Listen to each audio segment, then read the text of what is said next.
you are the center of the world, as center of the world. It has many centers.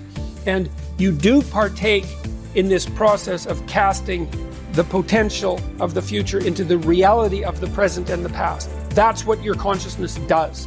And the quality of what you produce is dependent on the ethics of your choice. Your choice between good and evil in every moment is what determines the course of the world, and that's on you. It's like, well, that's deeply meaningful, but it's unbelievable. It's ultimate responsibility in the literal sense.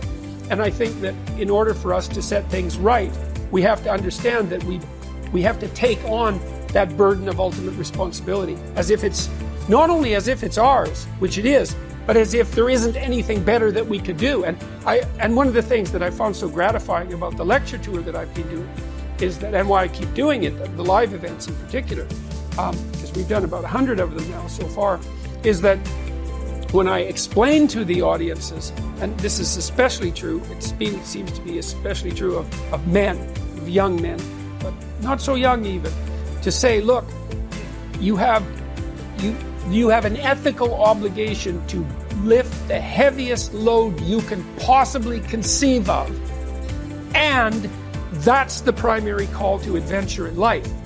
And that call to adventure is so worthwhile that it justifies the particularity. Everybody, it's like lights go on. They think, oh, I see. So you need a meaning to set against the suffering and to protect you against that temptation towards malevolence. You need that.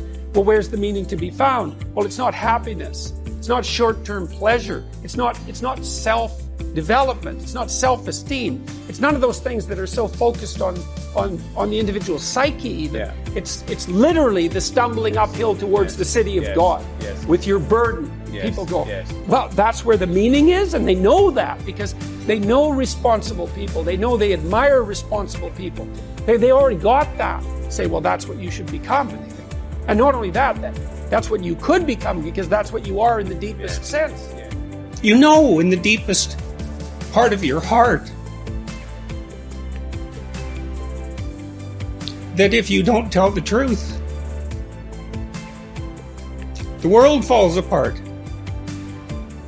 And that's actually true. You know, I talked about unearned wisdom.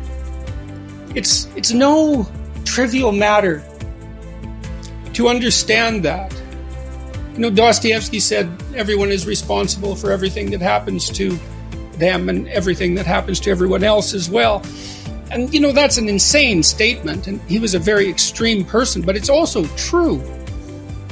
And I think that's part of what people get a glimpse of when they have a hallucinogenic induced religious experience. It's like, there's a lot more resting on you than you think.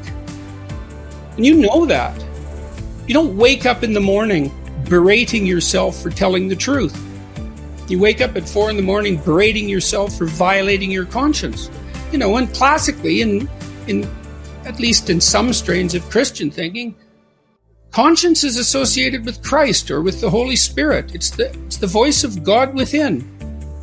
And I'm aware of all the criticisms of ideas like that, but you know, it's really something that you can't control your conscience. So what is it exactly? It's not you. You're responsible to it. It holds you accountable. It transcends you. So what is it? Well, if you think it's nothing, well, violate it for a while and see what happens. So, you know, I hope what I wrote in Beyond Order is true. You know, and if it's true, it should do some good. Because what's true does good. At least that's the hope. Make a plan. Look at what you're interested in. Get disciplined about something. Allow for the possibility that you have something important to contribute to the world, and that the world would be a lesser place without that contribution. Don't be afraid of taking on responsibility. It's where you find what sustains you in your life. You can take on too much responsibility. You have to be cautious in that regard, but that's a less common problem than not taking on enough. A lot of the things that people regard as traps are actually the means to their life. You know, often young people are afraid of commitment, for example, in the context of a romantic relationship, and because they feel that that's going to interfere with their pursuit of something more valuable. But that's just not the case. You're not going to find something more valuable in your life than a committed relationship with someone that you love, that sustains itself across time, and that in all likelihood produces children. That's life. And there may be people for whom avoiding that is the better route, but those people are very rare, and you need a real reason to assume that you're one of those people. And hopefully for you, you're not. You know, I've had a very good career, a very meaningful career in multiple dimensions, and it's still been the case for me that the most important part of my life has been my intimate relationship with my wife and my family. So don't be afraid of that, or be afraid of it, but don't let that stop you from pursuing it. Dostoevsky, I think, said something like, every man is responsible for everything that happens to him and everything that happens to everyone else. And that's, you know, it's a crazy statement, right? It's a crazy statement. And he was a pretty extreme person in many, many ways. But there's a level at which that's metaphysically true, you know, because what happens is that it's failure to act often that's the most catastrophic. You know, I mean, it's to not do the right thing when the situation presents itself.